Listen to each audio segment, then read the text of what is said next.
This is Defenders TV Podcast, episode 42, about Jessica Jones, episode 12, aka Take a Bloody Number.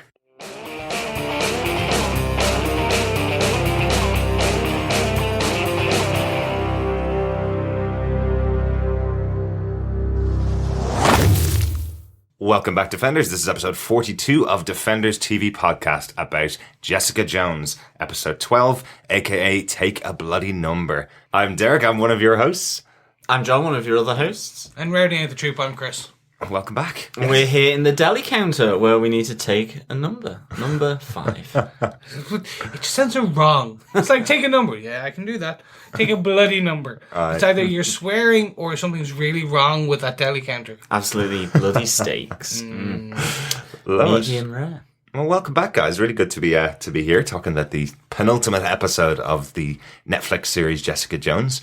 We've gone through 11 episodes, obviously, so far. If you haven't heard those episodes, you can hear them all by going to defenderstvpodcast.com/iTunes, where you can subscribe to our episodes and hear everything we're talking about all through Jessica Jones. This episode obviously will be spoiler-filled. We'll be talking about everything to do with this episode of Jessica Jones. If you want to send us feedback on our episodes of Jessica Jones or any of the other shows that we cover, all of our Marvel shows and movies, you can send us feedback to feedback@defenderstvpodcast.com.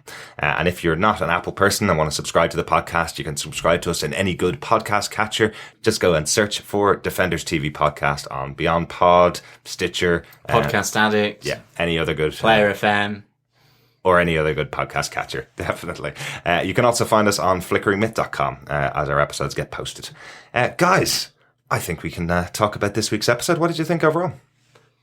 A tale of two halves, I reckon. Right. I think this is the slow build-up to, obviously, the final episode. And I reckon it needed it as well. It was good to see this investigation. It felt more investigative. It wasn't what I was necessarily expecting, but overall I liked it. And I think it will play nicely with the final episode. So it's almost like a two-parter, a double header. Right.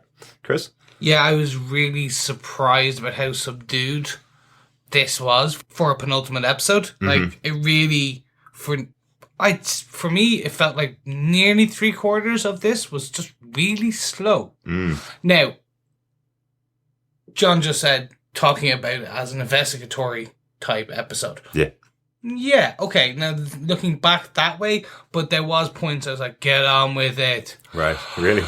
Like, literally, Homer would be on the back of the TV show just going, get on with it!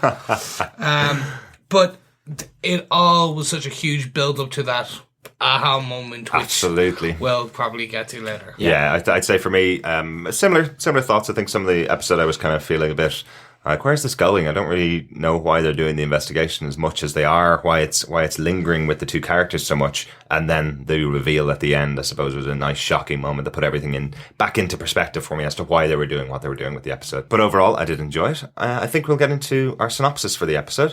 So again, this episode was aka Take a Bloody Number. I just like saying that. It was written by Hilly Hicks Jr., who's one of the producers of the show. And this episode was directed by Billy Gerhardt, who's well known to fans of Agents of S.H.I.E.L.D. because he directed a few episodes of that show. He also directed episodes of Walking Dead and directed 4 episodes of Torchwood Miracle Day. So a nice Doctor Who connection in there with John Barrowman, and obviously he was involved in Doctor Who. So yeah, really interesting to have him involved in Jessica Jones. Think they ever met before? What's the link with John Barrowman? John Barrowman was the lead in Torchwood. And who was in Doctor Who. Who was in Doctor Who, the character. Yeah. Captain Jack. Jessica Jones. No, Was. I know that. Yeah, I know and that he met bit, David but Tennant. And David Tennant, okay, there okay. you go. And we're keeping this in. Okay, sorry. No, I know all that connection, but We swear we actually do know what we're talking about, people. We do, It's just yes. every now and Yes. again. You know those the sometimes I get confused. Yes. Yeah, We're not just I was gonna looking say for brain connections fart. here. We're not just looking for connections here. These connections do exist, I promise. No, but all of a sudden I was transported to a Green Arrow podcast. Oh gosh, That would have been the connection. Speaking of John Barrowman, I'm definitely going to categorically say, despite the fact that we do a DC podcast as well over on Gotham TV podcast, I will never do a Green Arrow podcast. Maybe a Flash one. Maybe a Flash one where there's a crossover I like into the Arrow or the Green Arrow. He's not. He is the Green Arrow now. Yeah. He's Apparently, the city needed something different, so they put green at the front. Yeah. I think that worked. I remember when they went Britain and went up Great Britain. Exactly. Well, That G word makes it all right. Although I absolutely loved the episode with Constantine and I Arrow. loved That it. was a great I love episode. Arrow, or the Green Arrow.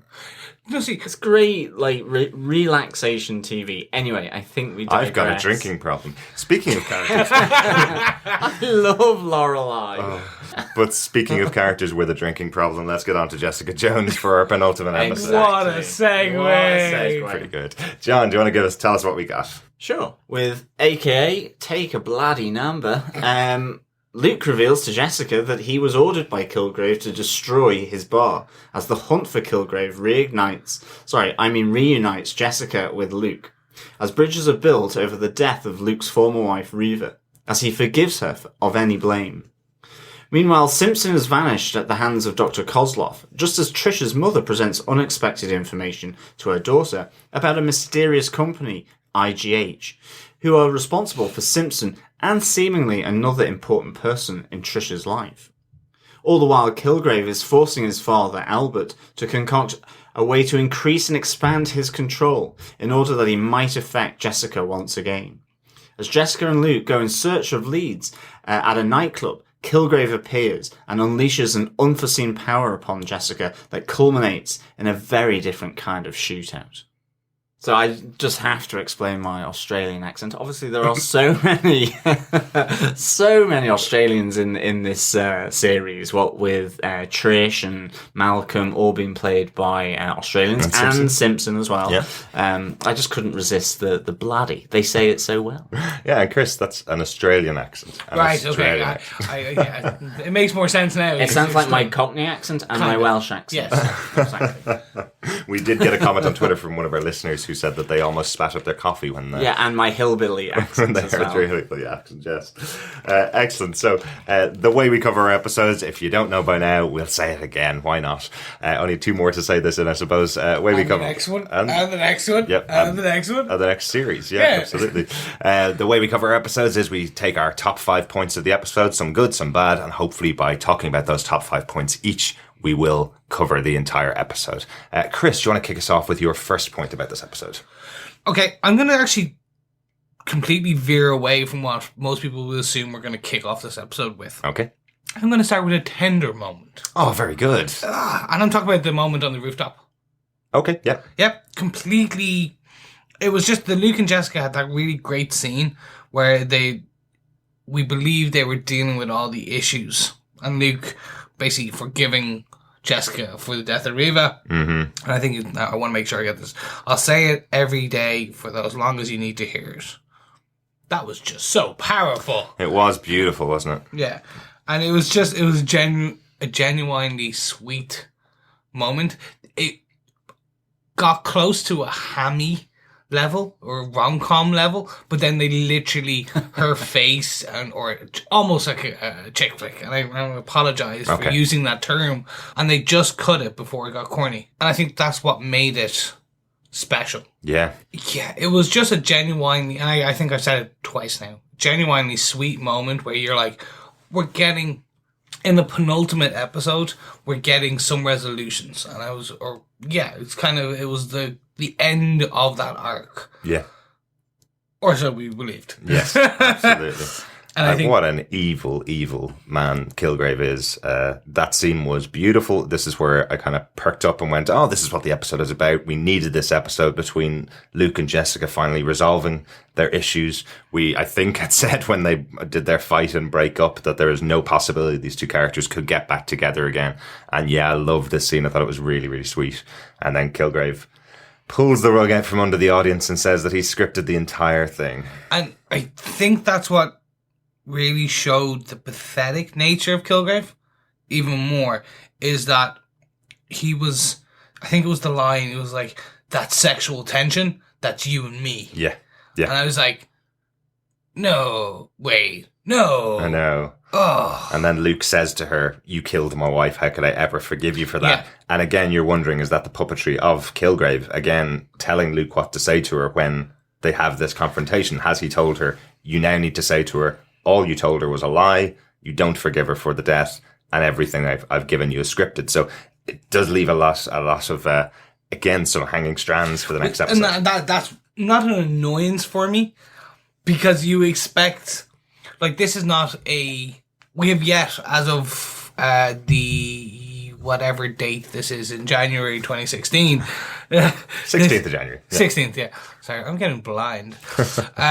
We've yet to hear there's going to be a season 2 of Jessica Jones. That's right, yeah. So and we've yet to hear whether Jessica Jones will be a main character like Luke Cage in Luke Cage. Yeah. Right. So what we're ending up here with is, unless everything is resolved in the next episode, so in another hour, not 50 whatever minutes, we are left with some large unanswered questions until potentially Defenders. This is what's got me so conflicted. Well, actually, it's a 3-way confliction, right? So we had a genuinely sweet moment, and I was like, that's amazing, nice resolution, brilliant. Oh, wait, no, it's horrible because Kilgrave did all that, and that's disgusting, and my God. And then it's like, but wait, so did he mean any of it? Does he actually forgive her? Right. Is this the beginning of the love arc? Are they just going to change the love arc? Is there no love arc?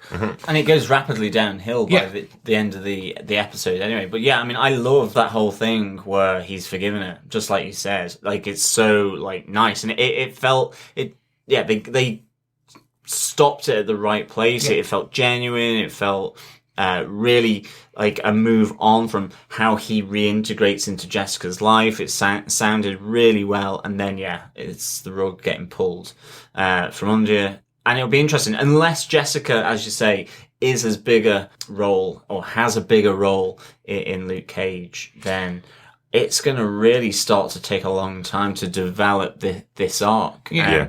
Obviously, it depends what happens in the last episode, definitely. Yeah, because, and I think, like, we know she is in it. We don't. Well, no, they know. Then they started filming. Yes. And she was seen supposedly around set. Now, we don't know, because she dresses like Jessica Jones, and she freely admitted that, and I think in one of her, she was explaining about the casting, she came in, that's right, and she was dressed as Jessica Jones in her normal clothes. Yeah. They was like, that's the look, perfect. We don't know that she was filmed there. Yeah. Whether she was actually in the show or not. Yeah. That's right. Yeah. Which you would assume. Okay, going back to Daredevil, right? Daredevil has, as we know now, well, he had 2 potential love interests in the Daredevil season 1, being Karen and Claire. Yeah. Claire's gone. Yeah. That's not unless they rekindle blah, blah, blah, blah, blah, in season 2, which is potential, right? Yeah, absolutely. That is the next show coming up, and she has been confirmed that she's in all the Netflix shows, so we're likely to see her again. So then we also know Elektra's there.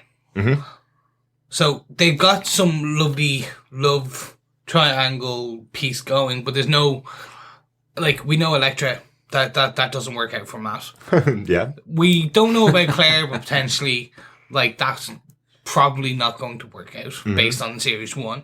And Karen, based on if they go down the story arc of some of the comic books, that doesn't work out. And if I remember your comments throughout the series of Daredevil, you probably wouldn't want it to work out. No, with I Karen really either. don't. So what Defenders needs is that love connection. Yeah. Love connection. We need Misty Knight to rock on in her heels and her tight dresses and just go, Luke, you're man. Yeah, well, or ultimately Danny, obviously. Ultimately Danny. Danny's go, Luke, you're mine. No, Misty Knight with Danny. Oh, right. But quite frankly, I'd be up for seeing Danny Rand and Luke Cage get it on. Absolutely. They are, yeah. Here's my rock hard abs. Here's my yoga pose. Interesting first point there, Chris. Yeah, no, so I just think it was so...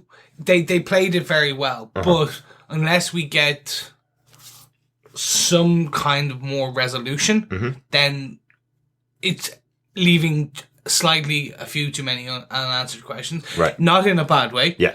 But if we get to the end of Luke Cage and there's no resolution, I'm like, oh, come on, guys. Right. Like, this is a 2-year arc. So you're wanting proper romance, not rumpy pumpy. Yes. Yeah. Well, very, very much these two But it has characters. rumpy bumpy in this. Yes.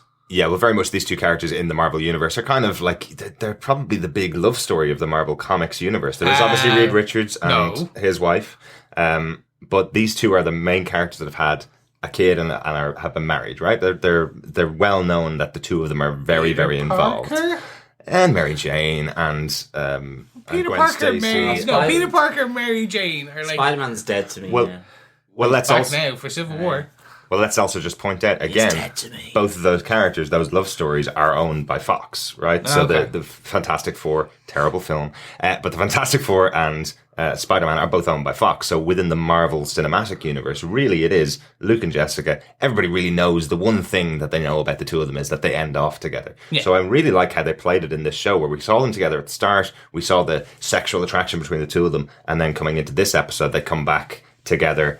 He forgives her, and then the rug's pulled out from under him. Yeah. But it does actually lead in quite well into my point, because my point goes right back to the start of the episode, where we have the flashback to Luke being taken and kidnapped, essentially, by Kilgrave. And he has the conversation with him, where he's getting all of the information out of Luke that you wouldn't get if it wasn't for a character like Kilgrave.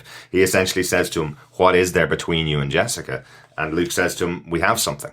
We definitely have something. So Luke did essentially dump Jessica in the worst way possible because Jessica killed his wife, basically. So totally understandable. But I don't think he dumped her. I think he decided, look, I can't be around you, and walked away. Absolutely. Throwing you into a bus. But what I love in this episode is that he still admits there is something between the two of them, and he's being completely honest. We know this. So Luke is not a very open character generally. He's not a person that talks about his feelings very openly, but he is definitely admitting at the beginning of the episode that there is something between the two of them. And for a fan of those two characters, I'm delighted to see that we got that in the episode. I'm sure a bunch of Luke and Jessica fans were like, great, okay, right, we've finally seen he does have feelings for her. He's not just sleeping with her. But I think the great thing about that scene as well is, on the flip side of the sort of the genuine affection that Luke Cage has, or love, or physical attraction to Jessica, you have on the flip side Kilgrave there,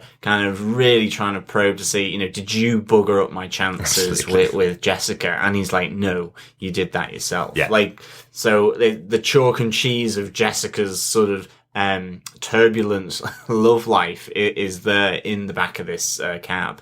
Absolutely. Really good. And a beautiful and a brilliant scene, and especially because it does telegraph what happens at the end of the episode. Remember, Kilgrave says to him immediately, I must think up a good response for that comment, essentially. And his response to it is to hurt Jessica in every way he possibly can, make Luke blow up his bar with him inside, and then when that doesn't kill him, then turn him against Jessica. That's everything that Kilgrave can push at Jessica because of this one comment from Luke, which is totally honest. He knows it's totally honest, which is that Kilgrave's messed up the whole relationship. And of course we get the title episode for aka Take a Bloody Number, because obviously Luke wants to kill Kilgrave. Yeah, like everybody else. Like everyone else. I think that's it on my first point. John, do you want to give us your first point? Yeah, I want to come in with I.G.H. We have a scene here with Trisha's mum, who makes a reappearance, which that was good in itself. I really liked the fact that Trisha's mum came back here, but she comes back with this file. She's really trying to, or seems to want to be building bridges with Trisha in some way. Maybe not 100% altruistic, and certainly not by the end. It doesn't feel as though that relationship gets significantly better. Yeah. But she has these files with I.G.H. and this idea that it's where Simpson has come from. She sort of reveals that Simpson's come from, but also that they footed the medical bills following Jessica's crash, the car crash with her parents. So the idea that maybe they could have imparted the superpowers that she has on her, or she was just being observed and maybe samples taken from her, so that if she had been imbued with superpowers, that they could use them within their research with Simpson and that program under Dr. Kozlov. All right. But what's our thoughts? What do we think the I.G.H. could be? In Alias, you have MGH, and that's the mutant gene hormone, which is a drug going around the city, because obviously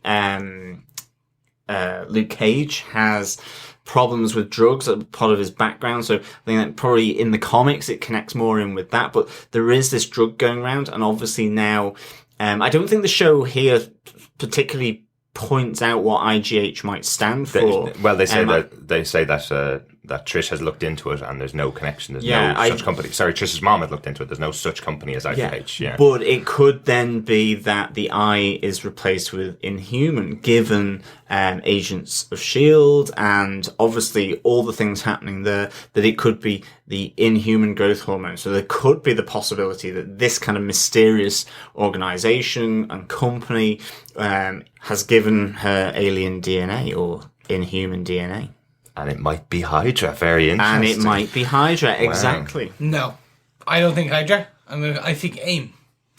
Possibly. That would be great as well. Yeah, I hope they bring the yellow hazmat suits. That would be really cheesy, but really good. It'd be really cool. It was the best thing in Lego Marvel, with the little AIM minions. And we have mentioned it before in the show. We have obviously had AIM in the past in Iron Man 3. Aldrich Killian, played by Guy Pearce, was the leader of AIM, as revealed at the end of the show. So AIM does exist in the Marvel Cinematic Universe, but I'm interested in the fact that you do say, because I wasn't aware of it, the obviously possibility that we have the Inhuman genome here. That is exactly what Hydra are doing in Agents of S.H.I.E.L.D. They're looking to get specimens of Inhumans by using the genomes that were found, essentially. So that's really interesting. And it could all bring Hydra into this universe, obviously with Iron Fist and that element, again, mysterious organization being mentioned. So this was a really big point for me, both in terms of mysterious organization that doesn't really exist. Yeah. And secondly, obviously the connection with Agents of S.H.I.E.L.D., but also with Jessica and obviously Simpson. Brilliant. Yeah, really, really good. Yeah, I'm going to come on this because this was one of my points too. Okay, so consider this, right? Mm-hmm. They still haven't filled in one of the blanks about Jessica's origin. Yeah. According to the comics, she slammed into the truck and it was filled with chemicals, all very Matt Murdock style-esque. Yeah. But we don't know this yet. So what if they are building this I.G.H to be the Netflix version of AIM or Hydra or a spin-off type, a splinter group, right? Who becomes the shadowy organization of the Netflix Marvel Universe. Right.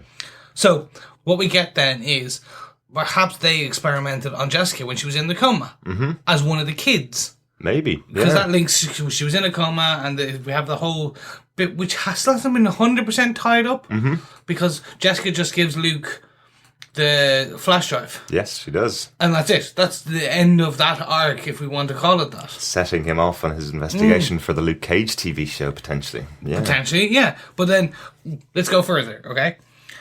What if they're the ones who are part of the ones funding the Steel Serpents, Madame Gao? So you end up, and then we end up getting this.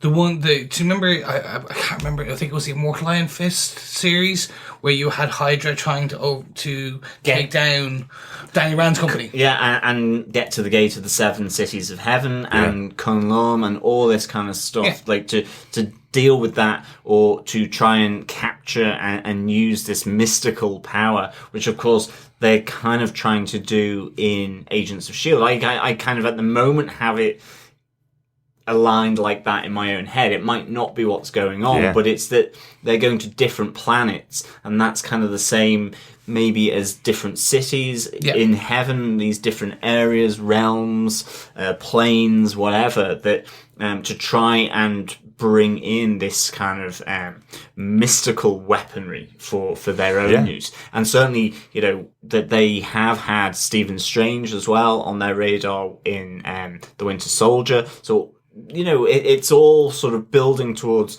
trying to utilize this weaponry. And even with S.H.I.E.L.D., the weaponry to defend themselves, in S.H.I.E.L.D.'s case, but with Hydra to use to their own advantage. Yeah, possibly. For more sort of nefarious reasons. So I'm going to pull my last piece, right? We have the Hand. Yep. They've been introduced. Kind of, yes. Yes. Yeah, that was Nobu, Yep. the ninja, I suppose, played by Peter Shinkoda in season 1 of Daredevil. Yep. Yep. So what if it's something like the Something Glorious Hand? Oh, interesting. They are the shadowy organization. They funded Madame Gao and the Steel Serpents. They are the hand with Nobu. They are the ones who've been experimenting on kids because they want to breed their version of the super soldier, like Nobu, like Luke Cage and the other kids that they were experimenting on. Right. So they become the Hydra for Marvel Netflix. Right, interesting. They become the oh my god, is he actually working for them? Is he good? Is he bad? Is he a plant? Brings in some of the elements of Captain America: Winter Soldier. Right. Is he good? Is he bad? Oh no, I don't know. Brings in that kind of noir setting that we wanted and we got from Jessica Jones, which is like the very cheesy but great. The TV trope, which is a guy's introduced and you don't know whether he's good or bad, or is he a double agent, triple agent, quadruple agent, kind of fun. But then, how great would it be, right? Daredevil season 2, which is coming in March. What if we see Matt Murdock get doused with chemicals? Maybe they were going to hurt him, but then he gets to the hospital and they experiment on this kid, and that's their thing. Like, they are trying to build this human child army of superheroes, or gifted.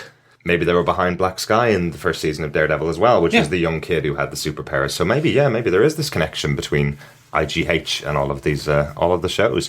So it's very possible that this could be our big bad, the reveal of our big bad, I suppose, for Defenders. Again, as I said, Luke Cage has this flash drive now of the kids that are experimenting on. Maybe he goes off on that investigation and finds out who I.G.H. are. We do still have one more episode of Jessica Jones to go, so maybe there's a bit more in there about I.G.H. in the next episode. We're all episode. wrong again. It's going to be like I.G.H. It's an arm of Google. Like, something's wrong. It's like they're trying to take over the world. That doesn't make them any less nefarious, does it? No.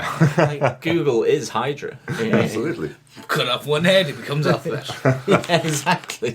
Derek, what's your next point? My point's slightly tied into this. Just one little point about the Trish and Barbara discussion that I thought stood out, essentially, was Trish had a drug problem in the past, essentially caused by her mother, in her head anyway, pushing her into this fame.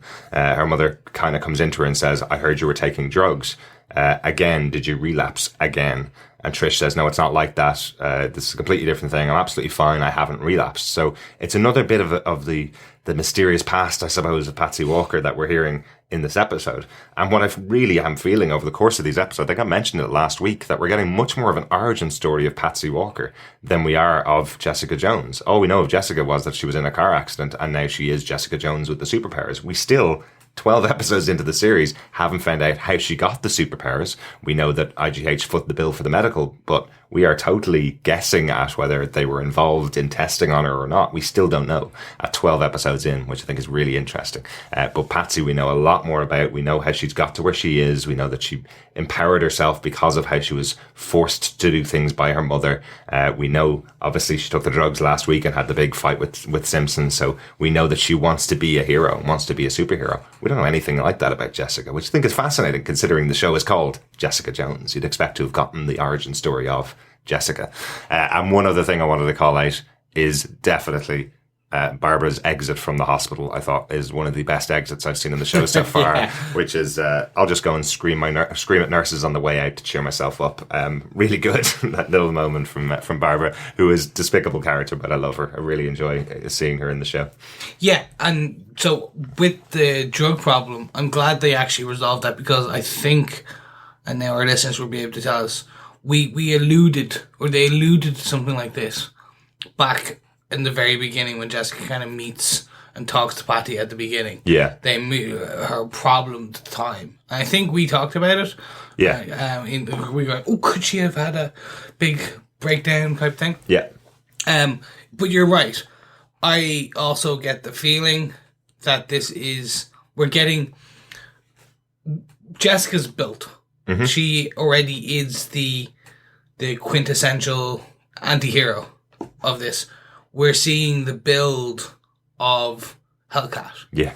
the birth, if you want to call it that, of someone who we know has an addictive personality now. Mm-hmm. So her new drug now is becoming the action and the danger of being involved with gifted type individuals. Mm-hmm. And they're... Oh, you mean heroes? Yes, heroes, thank you.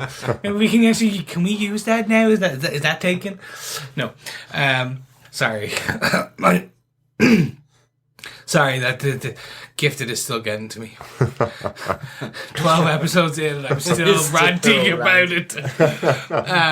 But no, I think you're right. If we do not see Patsy and in some variation of a Hellcat type hero, Mm-hmm. I will be in Luke Cage or Iron Fist, but at least Defenders, where something's wrong. Yeah. Because then what you've done is you built this huge character. They built the backstory of her character. They built her up, like you said, more than they built up on the background of Jessica. Yeah. Like, in theory, it's Patsy. That should be the name of the show. Well, we certainly spent more time with Jessica. I don't want to take away from the writers of the show. We certainly spent more time with Jessica in the present moment. We've got a few flashbacks to her past, but they're more about she had a family. That's kind of it, you know. Well, it's had a family. Yeah. Family died. Car Exactly. crash. She Hospital. became a sister to this very rich girl, but then we got the actual origin story of that character, which I think is a great choice. I know Marvel had said just before the Daredevil series came out, they were kind of done with origin stories. We knew we were going to get an origin story throughout Daredevil, but we didn't get it till about episode 3, I think it was. We got the flashback, or episode 2 actually. So whereas Jessica Jones, we didn't get an origin story here. So this is interesting that their main character doesn't have an origin story. Also, a little bit of kind of news to bring into this episode. The Russo brothers, who are doing Infinity War, have announced there are 67 Marvel characters going to appear in that movie, in some small sense. There's not all main characters, obviously. So I wonder, will we see Hellcat in the background of that movie? Will we see her fully formed now that she is... Hopefully, by the end of the series, still, again, one more episode, hopefully she's fully formed by the end of the series, so they'll be able to just take her out, have her in a scene or two with some of the major players. That'll be interesting. So, I read that article too, right? Mm-hmm. And I'm worried by that statement, right? Because, first of all, everyone jumped on it going, oh my god, 67 heroes and Too villains. many main characters, yeah. And I'm like, there's no way. Absolutely. No film, unless... It's a big battle scene. It Yeah, must be. that's it what must be it is. against probably the worst character that's been introduced into the MCU so far. Thanos. Yeah, but, hold on, no, I'll take you on that. So, yeah, you get that big fight scene, right?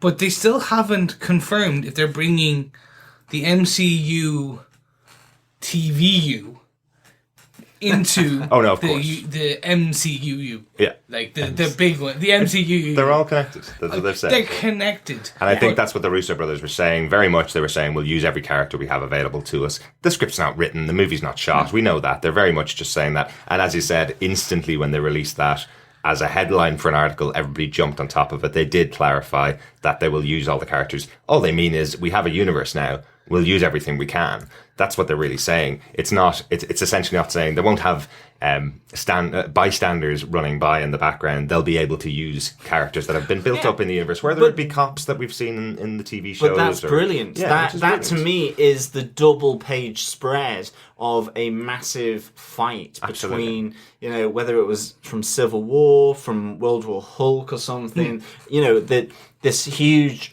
massive battle between opposing forces or between superheroes and supervillains, where you see and you look through this massive 2-page spread to say, oh look, there's Iron Man, oh look, there's Captain America. Or as I always did, that is look. fantastic, and that is straight from the comic books, and that's great. Absolutely. I think. Or as I did, oh look, there's Nick Fury in the background shooting somebody. Hold on. Exactly. Yeah, except he was probably not in it that much. He was always there. He was always either leading or leading the charge or shooting somebody in the head, but that's the only panel you get from the comic. The only reason you know he's there is because we have flashbacks going, oh, I was wearing a life model decoy or I made myself look like someone else while I was there. It was all about being covert. Yeah.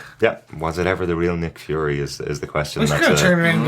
It's not going to be Samuel L. Jackson. It's going to be turn out that Samuel L. Jackson is actually, as Nick Fury in MCU, is actually James Earl Jones. It's that would be brilliant. It's the ultimate reveal. No, wait. Nick Fury is a little white Caucasian dwarf. That would be amazing. Can you imagine at the end of the universe, the ultimate reveal is no, I wasn't a super cool guy. He's the Watcher. Yeah. Well, Derek would be well happy with that. Dwarf's the Watcher's a giant. He can't. No. Nick Fury was the Watcher on the wall. Yeah. And I think we might have to rename the podcast from Defenders TV Podcast to maybe the Wonderland Podcast, because we keep going down rabbit holes. I think we need to take it back. Yes, Chris, do you want to give us your next point? So brilliant. I'm going to bring up one, and it's a very short one, which was just so funny. Jessica running through Central Park. Mm-hmm. And, not running through Jessica. And her comments to the passerbys. Oh, it's hilarious. So, the bubbles go, what the hell? Yeah. Why not? The guy just blows it, and I was like, she's going to burst right through. No, she just kind of zags around it. The bubble that's kind of starting to encompass her, and she just gets really annoyed with it and frustrated, like anybody would. It's not the superhero moment. No. It's a bloody bubble that's right in her face. It's really annoying her. Yeah. But the ultimate part of that scene, you all know what I'm going to say. Mm-hmm. Bloody breeders. Oh, yeah. I was hilarious. Yes. It's just this army of kind of prams, and it's we've all been there. We're all oh my god, just get you and your kid away from me. I'm trying to walk here. the six women were prams in front of her. Yeah, the chariots. Really funny. It reminded me of the movie Hot Fuzz, where there's a great moment that it just really stands out to me, and I wonder why they didn't use it in Jessica Jones. Essentially, it's where the main character of played by Simon Pegg is running down the street, and a bunch of women come in front of him with their prams, and he goes, "Oh, you mothers," which is a great way of not having to make the curse. Essentially, of course, Jessica would have probably made the bigger curse, but breeders is probably just as offensive as that. So.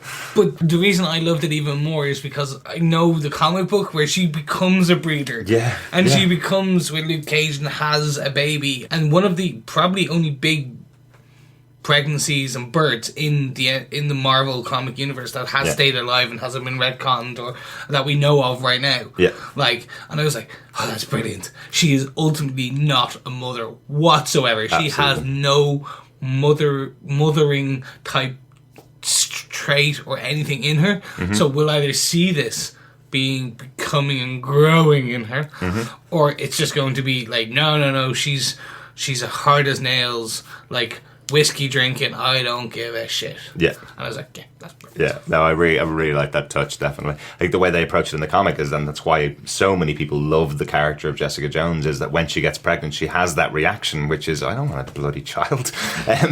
She has that reaction of, I'm not prepared for this, and I love that, they've called it out here. She really is just so annoyed with these people in the park with their prams, not realising she has something really important to do, which is chase down the courier. Yeah, well, this brings me on to my next point, which is the AAV1 viral drug that Albert's using on his son and injecting him with. And two things from this. Basically, we have the hedge clipper moment. Oh, my God. Again, something kind of that mirrors Hot Fuzz as well. But we have the clippers going into the courier's head, who is trying to get more of this drug for Kilgrave and for his dad, for the experiments or the tests that they're doing to try and increase his kind of control. But also then we just have as well with this another really great scene of Albert just saying, I'm really, really tired. I can't focus. And Kilgrave just asks him to put his hand in the blender. And then, of course, nothing happens. But it is that cringe moment where the blender is speeding away. So good. And his dad has put his fist into the container and just moving it towards there, and it's just oh my god, Kilgrave is an absolute arse, in terms of with this courier, because he knows that Jessica is probably going to be looking for him, following him. He's got all these different safety nets in place, and then with his own father Albert, it just, I think he goes, are you focused now? Do you still need a nap? You know, it's Yeah. like, what an a-hole. Absolutely. But it was a brilliant way to wake someone up. Yeah. Like, I'm going, I might try that. God, I do not want to work for you. No. Work harder, team. Work Yeah. harder. Okay, get me that. I just literally start every now and take out the blender. Just to scare people. I'm just going to make a smoothie. Or am I? Right. Nice. Yeah, no, I think Chris has called out pretty much in each of the episodes the moments that have really made you cringe and made your skin kind of crawl. Right the way back from Kilgrave licking Jessica's face in the first episode. These are getting more and more gruesome. That scene, I honestly felt Jessica was very close. She can make it. She can make a high-speed jump or something to get to him, to get to the guy before he puts the shears in his throat, essentially. But no, we get a pretty gruesome drop, face plant to the floor with the set of shears. The shears sticking up straight out of through. the back of the head, but then of course, like, she goes rifling through his bag and all that, whilst all these onlookers, and you're like going, maybe Jessica, stop that, because now you just look like you're a thief. But why did she check his pulse? That's what I'm like. He checks his pulse, and I'm like, he has a pair of shears through his brain. I didn't spot that. Sure. Well, she might be able to explain away the looking through his bag, saying she was looking for his ID or something before she called the cops. But yeah, it did look really, really weird when she's shouting across to him and then runs over and goes through his bag as he's sitting there with the shears through. But yeah, a tough scene, really. And then she runs away, going, "You guys call the cops. I'm going to try and find one." I was like, that's actually a clever way. Like, if we ever are surrounded by people and this dead person, go, "Yeah, I'm going to go find a cop, you call them. It's grand. Yeah, I'll go and find one." Not saying I'm going to try and kill someone. No. This is not an admission. This is not an admission on record. And one small point that kind of links into this, because this is kind of like the trio of Kilgraves that go on here. The guy that he tells to go and stand and look at the railings forever. Oh, wow. And it pans, later on in the episode, it pans back and he's still there kind of looking cold. He's shivering, he's wet himself. It's just like, oh my god, you poor guy. Yeah. Like, Kilgrave is a monster. And all he did was compliment Kilgrave. Yeah, I know. It's so horrendous. And do you know what's even better? And I have to give a little bit of props to Billy Gerhardt, perhaps, or the production designers at the very least. When we come back and see him standing there in the cold, he looks like a completely different kid than he did when he came up to Kilgrave. He looks completely changed by his experience of just standing there for possibly up to a day. We know now, I think it's 24 hours now, that Kilgrave has the power, so possibly up to a day standing there staring at the one spot.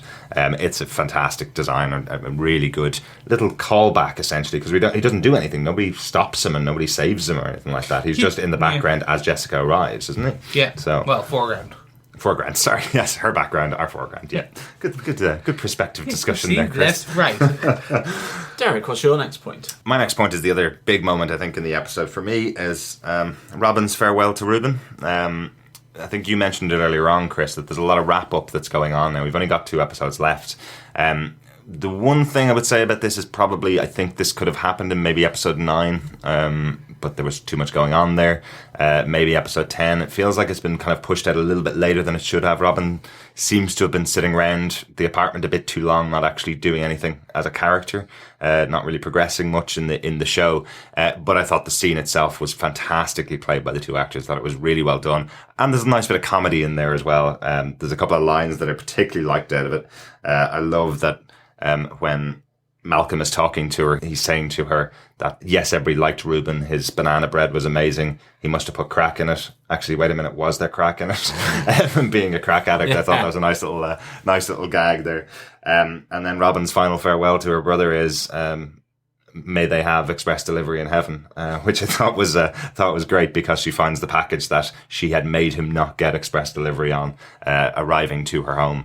But a nice little touch for those 2 characters, a nice little wrap up of Robin, I thought, but possibly could have happened in an earlier episode. I just feel that the TV show felt quite stuffed throughout the episodes. We've had so much to talk about in every episode, so I don't know where this scene should have sat, but I do feel the 12th episode is probably a bit late for it to happen, but a nice scene to have between the 2 of them. Absolutely. Like, I felt the same thing. I thought it was really nice, the scene. I think it was great that, she kind of went to where Malcolm had thrown his body into the docks and into the river. That was all great. Yeah, a bit sooner may have worked better, just because everything was so focused on, Luke Cage and Jessica and Kilgrave and his dad that, sometimes I just wondered whether it was taking me out of the moment, but I actually did really like it. And I did like the fact that she was the catalyst for Malcolm staying, actually. Like, he was about to leave, head back to his parents. He was quite clear that Jessica had pretty much almost ruined his life. Yeah. He was having pretty negative opinions of Jessica there. He bumps into them both, Jessica and Luke, walking back to her apartment, which I have to say has some great dialogue in that moment. And he says, what are you doing back here almost? You should stay away from her. She ruins your life. Yeah. And it's Robin who's freaking out upstairs, who ultimately delays Malcolm enough so that he doesn't leave in the end. Yeah. But just quickly as well, the whole thing where Jessica and Luke get back to Jessica's apartment after he's just blown up, obviously, the bar. And Luke looks around the place and sees all the holes, the absolute mess of the apartment. And she goes, "We're both lousy renters," which I thought was really good.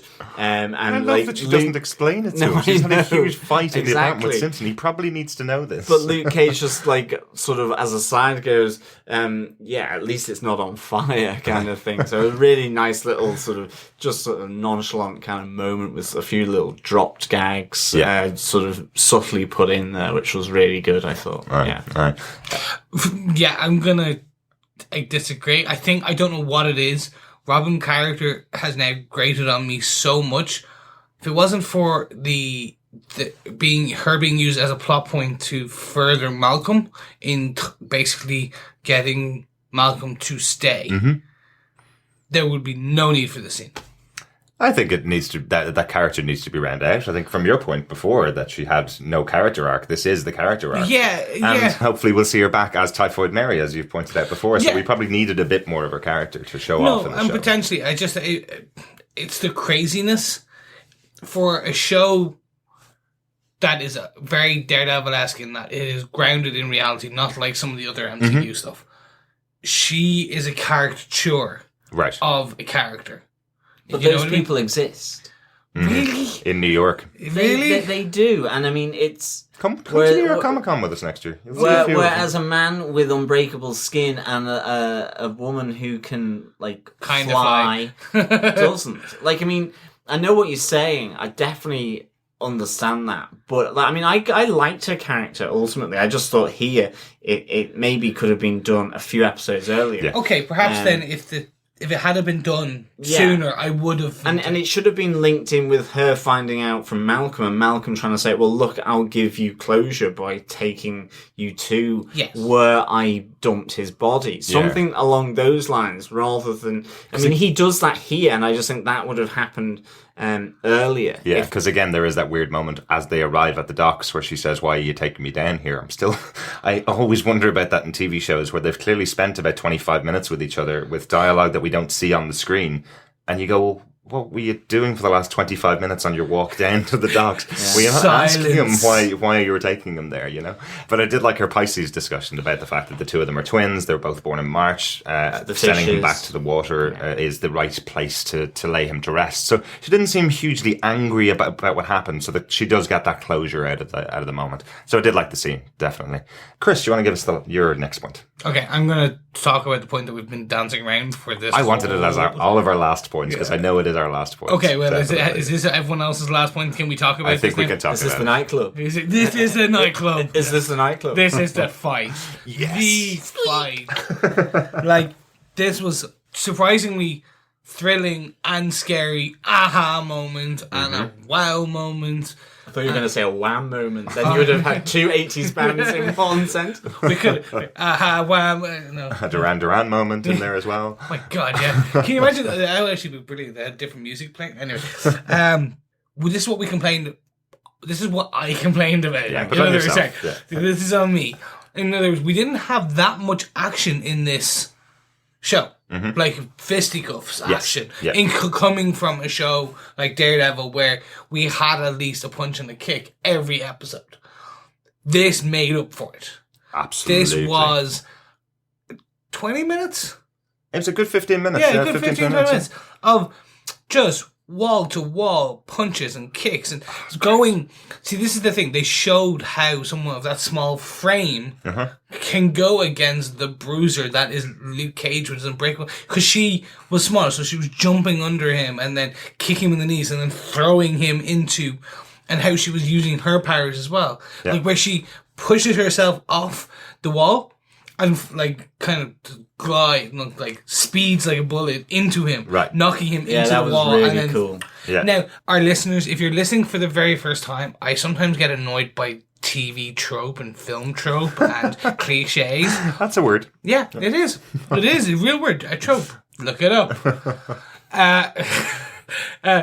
I did not mind that they used the ultimate cliche in a thrilling moment in this. And of course, I'm talking about, we were all there when she had her back to the door, which holding a steel girder, which was pretty cool. But she had her back to the wall. I was like... Waiting for it to come through the door, wasn't it? Yeah. And I was like, okay, he's a superhero with super strength. He's going to punch through the wall and grab her. And I was like, oh, they did it. I actually didn't care because they did it really well in that she didn't go through once.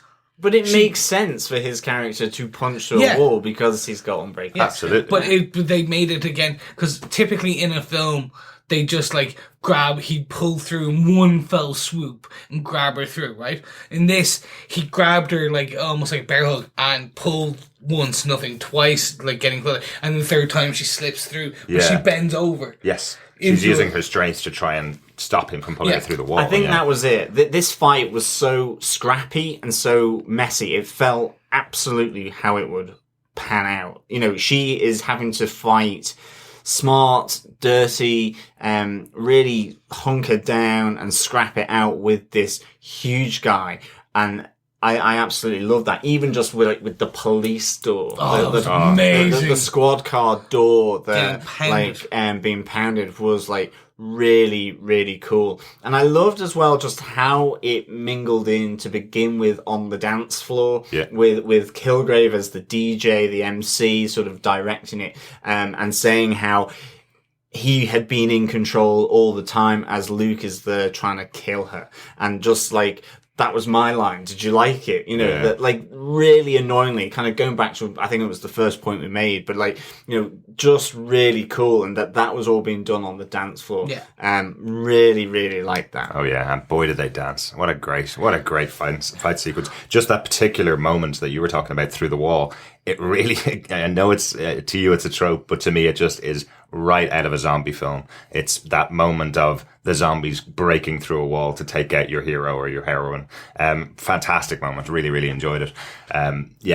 All the way through. It's just filled with excellent moments. And it really is something that I would love to have seen. You know, these episodes obviously don't go with cover art. They just take images from the episode themselves. But you know that this would be an amazing front of a comic book cover. Jessica Jones versus Luke Cage. Yeah. And there's an absolute reason here, like there are in the Marvel versus kind of series, I think Marvel Arena, Avengers Arena, something like that. Battle World overall, yeah. But there's specific sets of comics where the main heroes go up against each other, and there's always a reason behind one of them turning to the dark side and fighting each other. This is a perfect one. Kilgrave's in control. He's telling Luke to kill her. And Jessica's holding back a little bit, but we can see she can hold her own. You know, she doesn't want to kill him. She wants to take him out and knock him out or do something to stop him. And I love that moment of realization that she can't do anything at all. And she's going to have to put a bullet in his head, essentially, to stop him, which is the last moment or the last minutes of the fight. And before we get to that last minutes of the fight, because I know one of you is going to want to talk about it. Okay. She nearly flies. Mm-hmm. And that... Nearly. Yeah. Because you can see her. She took off. Now, we talked off air, talking about... Because this frustrated me. Right. Because I was like, she's gonna fly! And he grabs her. Brilliant. And it was like... But, see, to you, it looked like a jump. Yes. To me, she hovered like... So she was still pushing up as he was pulling down. Yes. So she was there. If there's a split second where she's just hanging in air while he's holding her, and I was like, that's cool. That's not just her jumping, as she likes to call it. Interesting. Yeah. Like, it was like, and I thought, they could have, like, the strain of it kind of knocked her. You know, it's just like a great battle, and it's a really good comic book part where they suddenly develop something and get to use a power because of the agony and stress they're under. Right. That would have been brilliant. She had to get away from him, so she starts hovering above him. Right. Oh, it would have been so good. See, I like this, I must say, because in the comics or in the images that you've seen from the comics, you obviously have to fill in a lot of comics because it's not every single instant second. It's not animated, obviously. It's just frames. But this is exactly how I expect Jessica flies.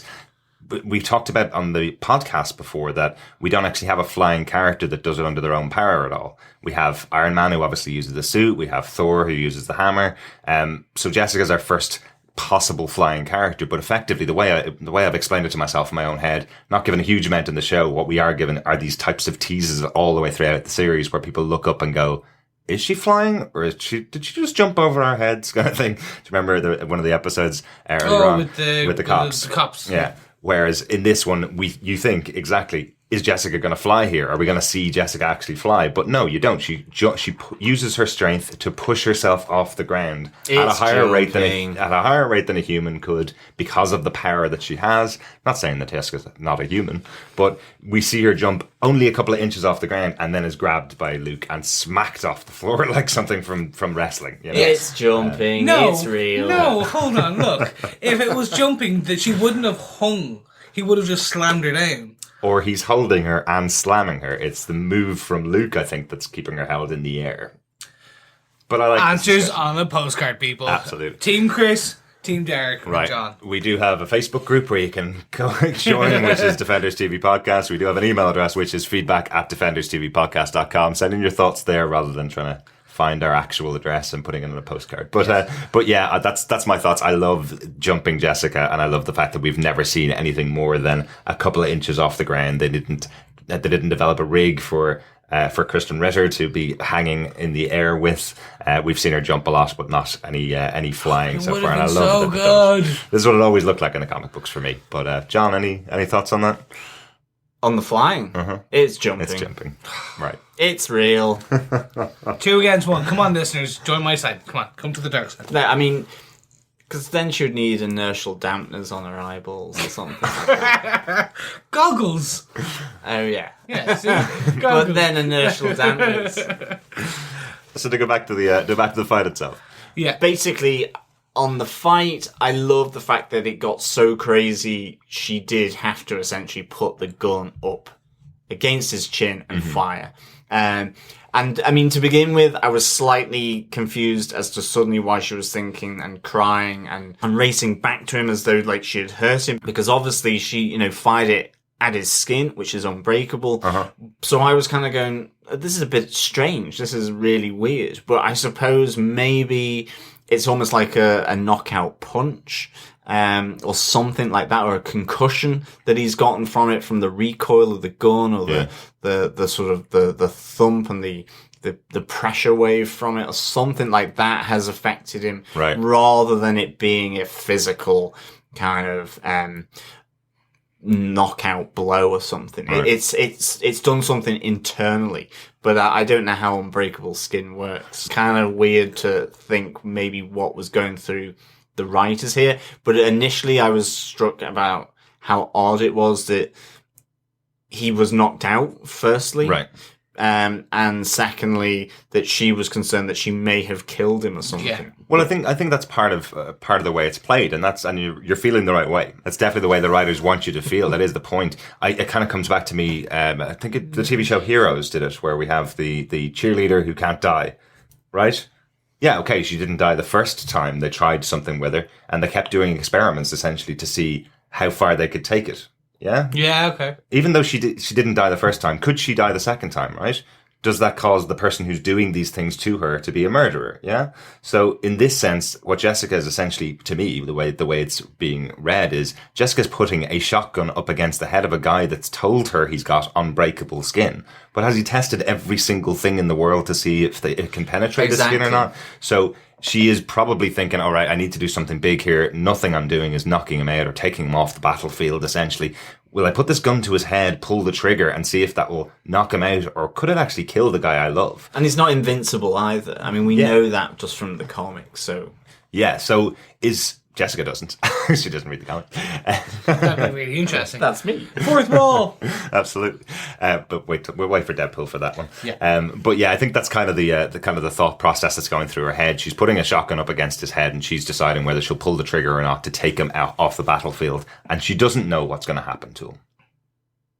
No, absolutely. And I think that's kind of how I came back to it. But in the moment, I was like going, but what are you doing? Because I expected him to get up and continue the sort of the beat down of her. I thought it was more that, I don't know, a bit like with Trish having to put the bullet in the mouth, that she was going to have to do something like punch him in the mouth and rip out his tongue or something like that, or like deafen him with the ears. Like, has he got unbreakable eardrums? Yeah, I mean, that's the thing, that kind of thing.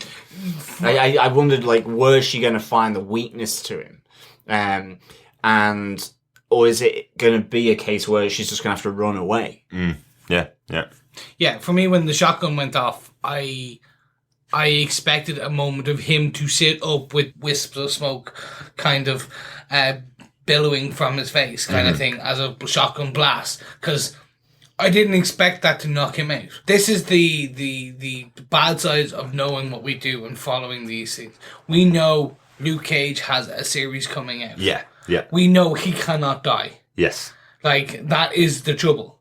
Unless... And this is what I was thinking after we watched this episode. Unless the Luke Cage TV series is the story of how he met Reba and all the story of how he got his powers, all that kind of stuff. There is things they could do. So I do feel in a little bit of, is there a possibility that Luke could be taken out in this episode?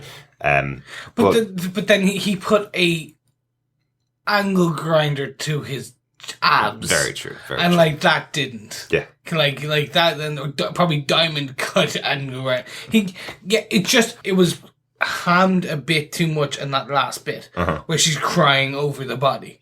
I'm like, he's not going to be dead, honey. Relax. You knocked him out. It's okay. I wish we were all in New York to take care of poor little Jessica. Yeah, but just to wrap it up, I for this point, for me, like, I wasn't.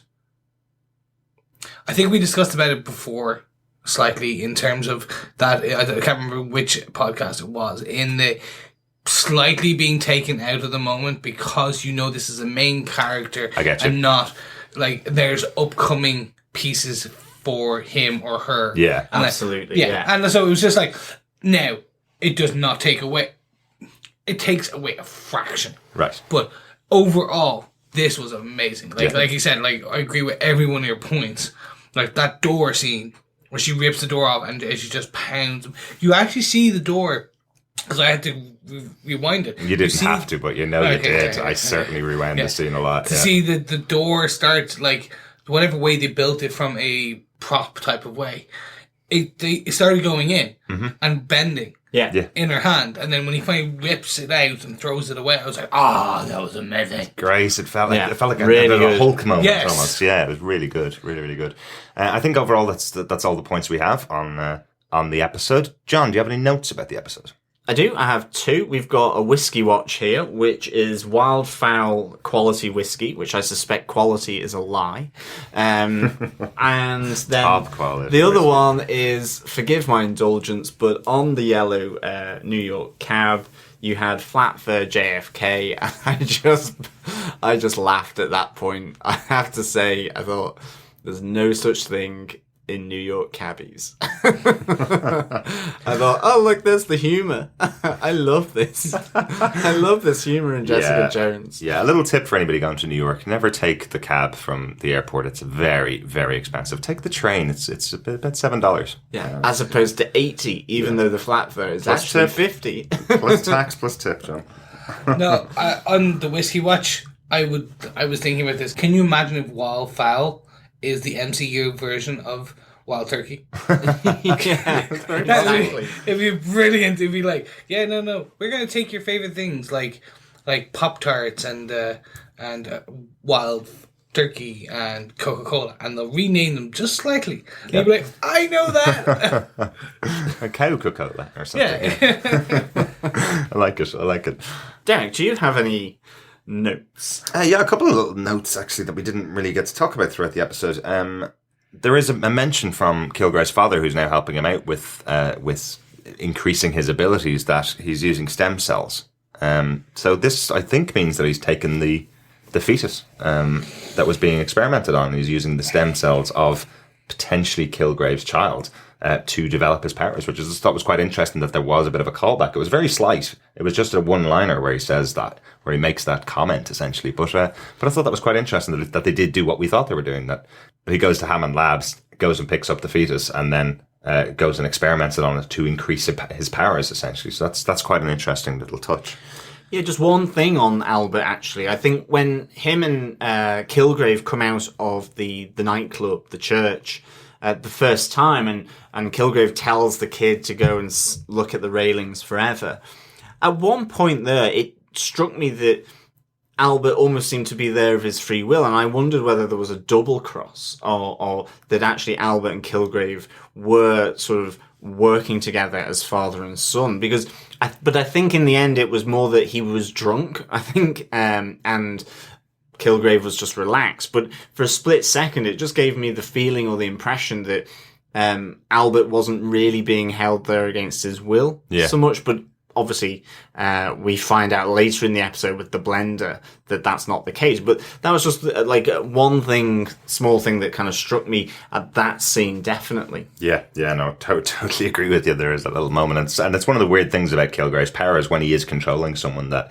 everything can look really normal between the two people. It can look like they're absolutely there, their free will. Hence the whole thing that he has a problem with Jessica, that he doesn't understand how she can't love him, because the whole time she was under his control, it felt so natural to him. So yeah, it's a good little call out there. Couple other ones for me. I love, and we used to talk about the door. Do you remember the door in Alias Investigations? We used to talk about it a lot in some of the early episodes. And we said last week's episode that the door got broken again. I love a little touch as Luke and Jessica leave the apartment. Jessica closes the door behind her and reaches back through the door and locks it, totally pointlessly. But I love the little touch. Thought it was very funny, as if she's just not really taking account of the fact that she has no window in there anymore. Nice little touch. And the other one that we just didn't mention, just because we didn't get around to it, because there was so much else going on. But this is our first episode where we have a meeting between Trish and Luke Cage. And there's a great moment. It is Trish Walker, nice to meet you, Luke Cage. Really nice. And one that I think might play out in the future when Luke Cage has his own series. Maybe we will get a bit of Trish coming into that show. A new Trish triangle. Cool. I don't think there's going to be a love interest element. I don't think that's necessary, hopefully. She called him hot. But that's very true. But I do like the fact that these two major characters in the Marvel Universe have now had their first meeting in the show. That was quite definitely cool. Yeah. Chris, do you have any other notes about this episode? Yeah, just on the actual, that meeting. Mm-hmm. I was a bit taken aback by the pause on the I.G.H. reveal to Jessica. You would have thought at that point she would have kind of, even though all the other stuff's going on, it's like, oh, well, this is kind of important. It was like, yeah. I'm assuming they're going to do some build up in this finale of a reveal for who or what I.G.H. is, and then either it will come out that Patsy knew about it all along and was investigating and blah, blah, blah, and just like, how could you, blah, right.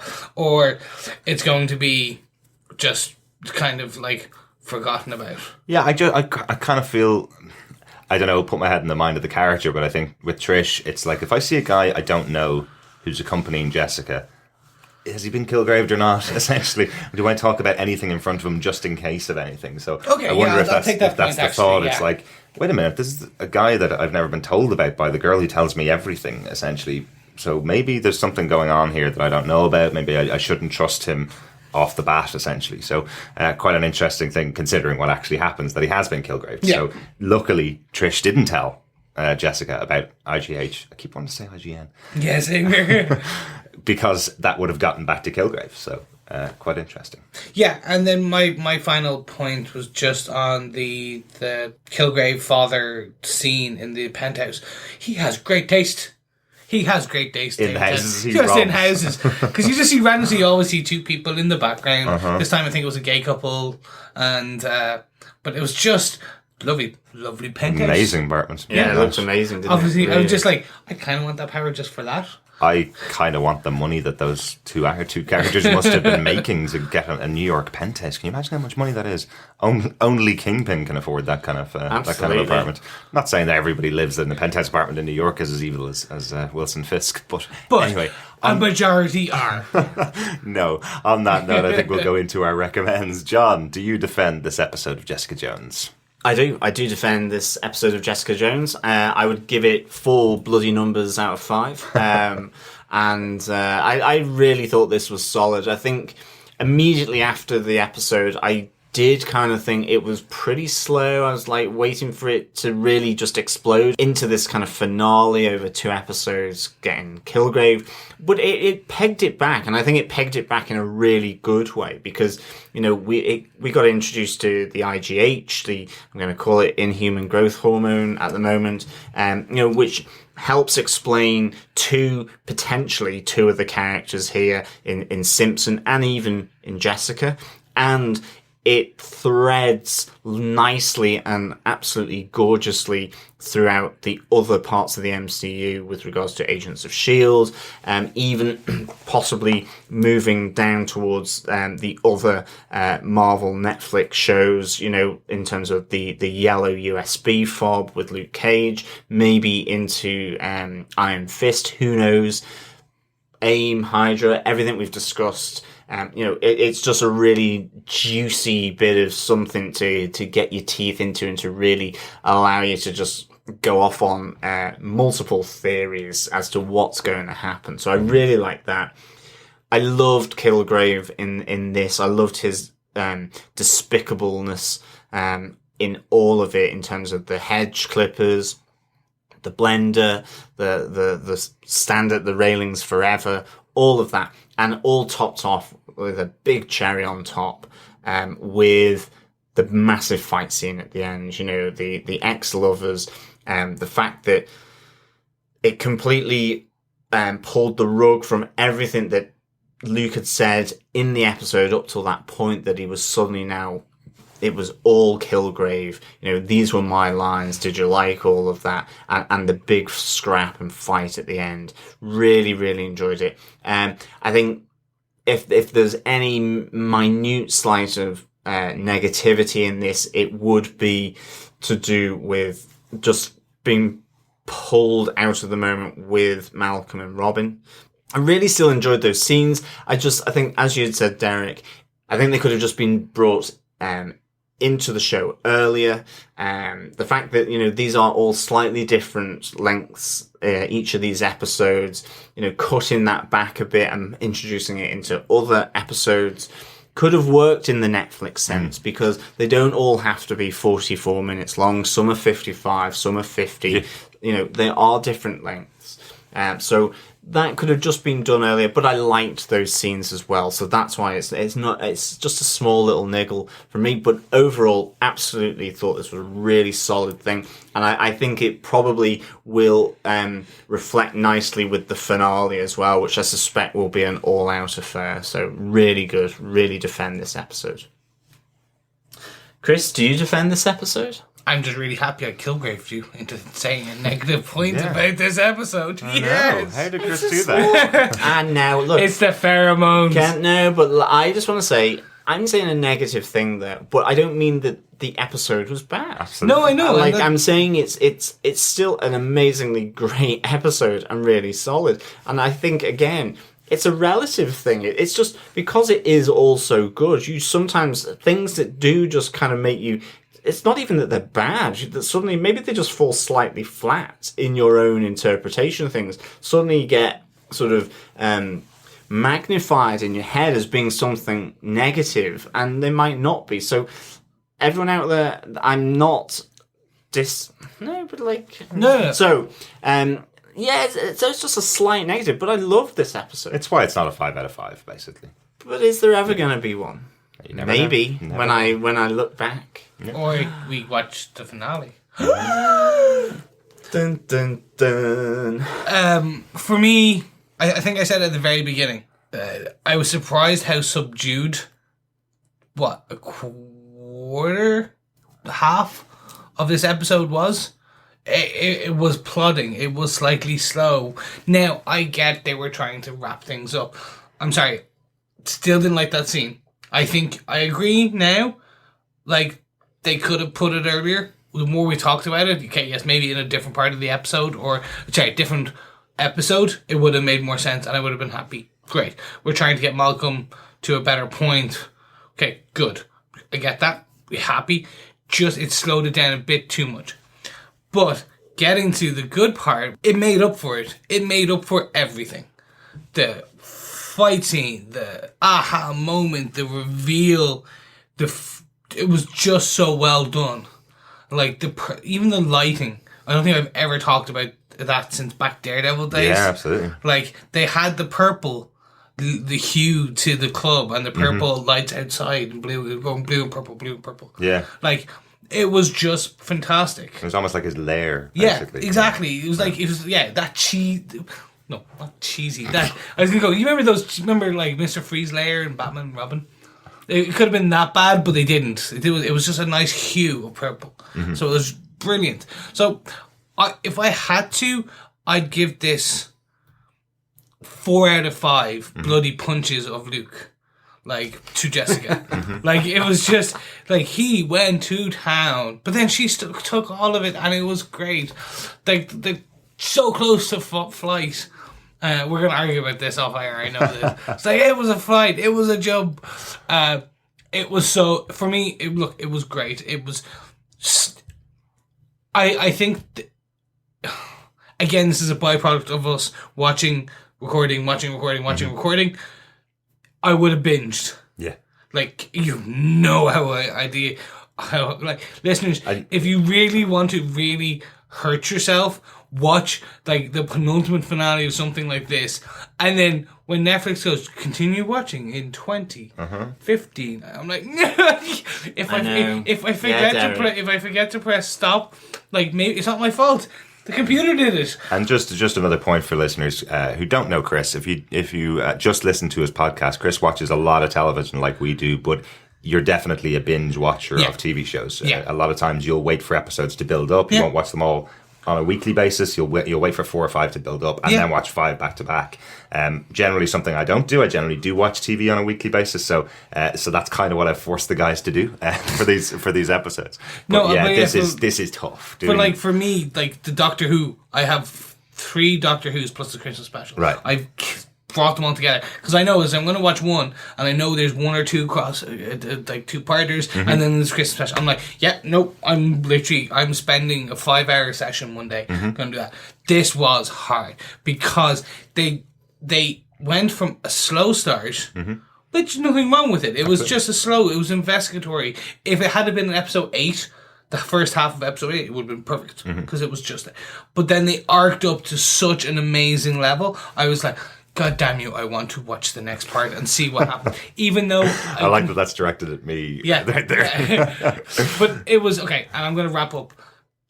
I'm not even going to, like, the complaint of Luke Cage not dying, that hasn't factored into it.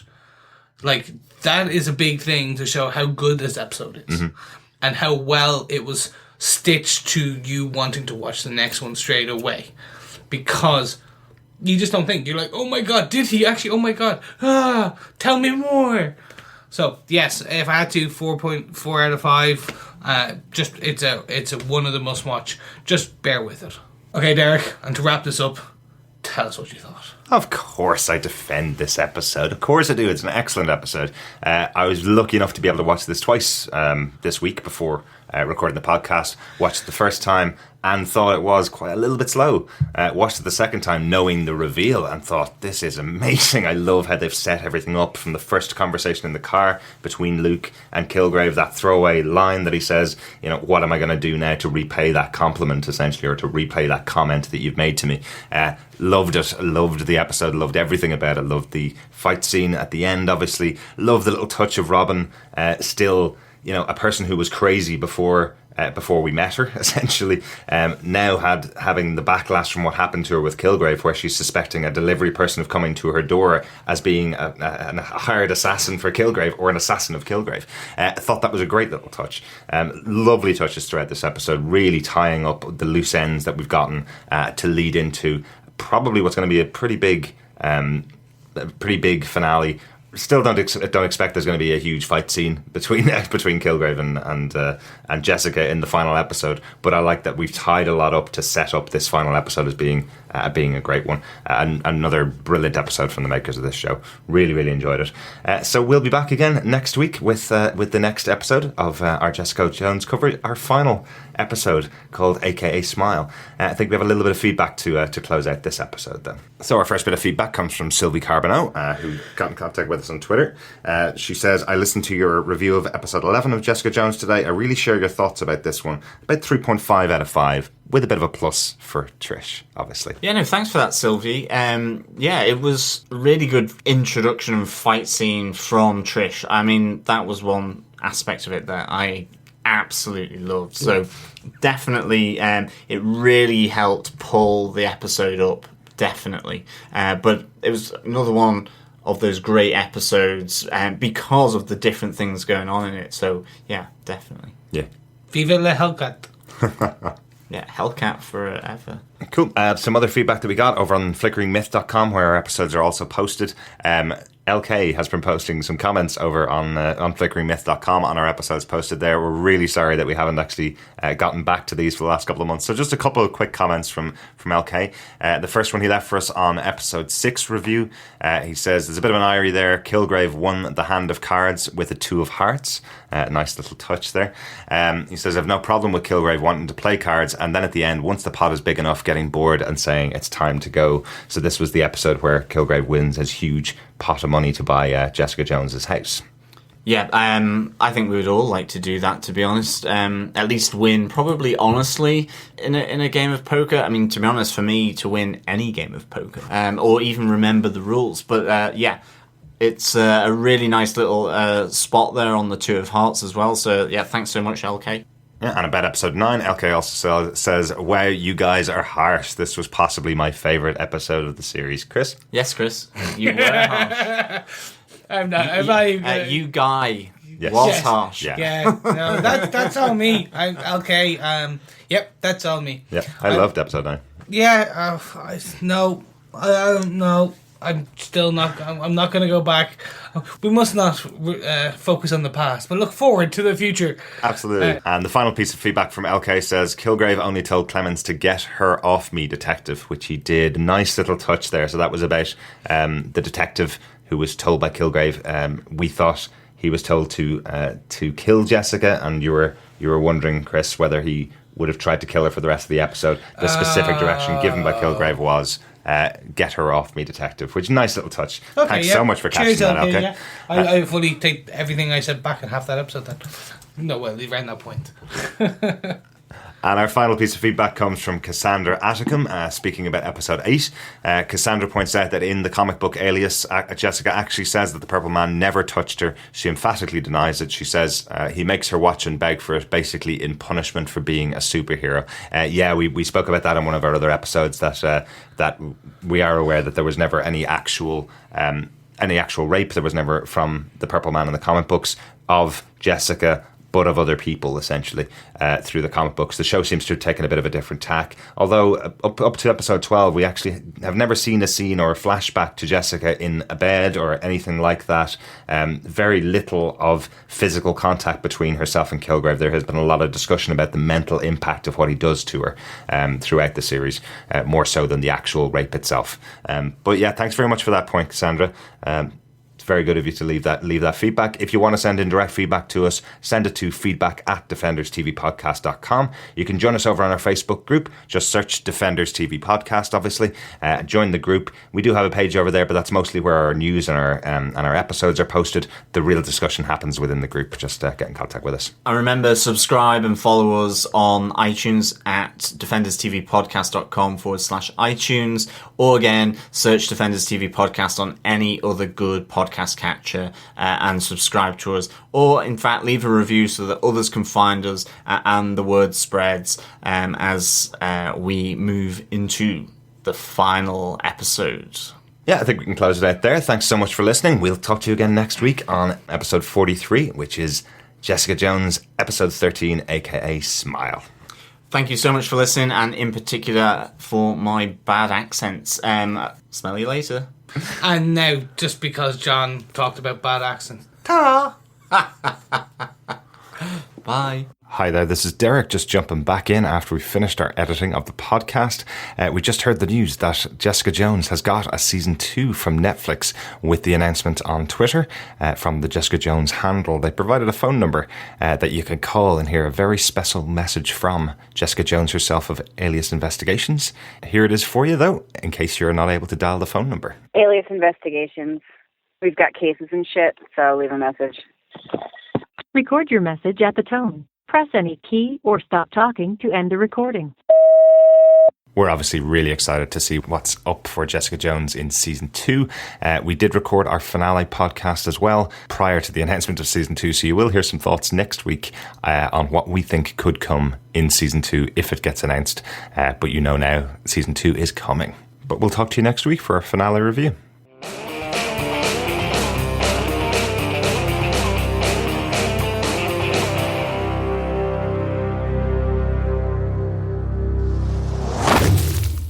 This has been a Flickering Myth Podcast Network production. For more information, head over to flickeringmyth.com for more shows like it. Find this show in iTunes by searching for the podcast name, and head over to youtube.com/flickeringmyth to subscribe to the Flickering Myth movie show. We'll see you on the next podcast. Take care. Bye bye.